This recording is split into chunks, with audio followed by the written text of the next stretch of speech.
Are you running Google Ads but wasting money on completely wrong clicks? Your ads might be showing for jobs, free services, or searches that will never become customers. And one of the biggest reasons is simple. You're not using negative keywords. Hey, I'm Jasmin, and in this video I show you what happens if you ignore negative keywords and why this mistake can quietly destroy your campaign. So, actually, what negative keywords actually do?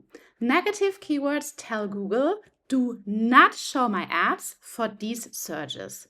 This helps you block irrelevant traffic. So without them, Google has more freedom, and that often means wasted clicks. Here's a real business example. Let's say you run a taxi company in Melbourne. So you are using keywords like that, taxi or taxi Melbourne.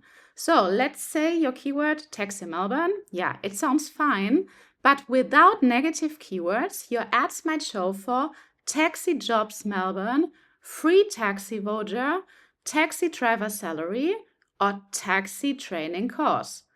Now ask yourself, are these people booking a taxi?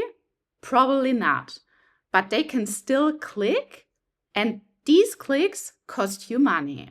So what happens without negative keywords? If you don't actively block irrelevant searches, you get a higher wasted spend, lower quick quality, poorer conversion rates, and messier campaign data. And worst of all, you may think Google Ads doesn't work, when the real issue is actually poor filtering. But the problem is that Google doesn't automatically know what kind of traffic you don't want. So that's your job. If you don't guide it, Google will test just broadly, and you may pay for that testing. So how can we fix that? You should start by checking your search term report. You will find the search term report under campaigns, then insights and reports, and then search terms. So here you can see actually what the people are typing into Google. So here you have to look for searches that clearly don't match your service. For example, common examples can be free, jobs, salary, course, or even training, and add them as a negative keyword. So here you can see, yeah, that makes sense. It's already added for the keywords. This one, yeah, it's quite relevant as well. Same like here. But here we're having a keyword, caps Geelong, and Geelong is an area where we don't operate. So this would not make sense. So we would click, I mean, it's already excluded here, but we can simply click here, and then we can click add as a negative keyword. So if you want to know more about the search term report, check out this video, which is linked here. And there's another way to add negative keywords. If you click under campaigns, audience keywords and content, under keywords, so you can see negative keywords here. You can simply click on that. So you can actually enter them on account level, the campaign level, or on the ad group level.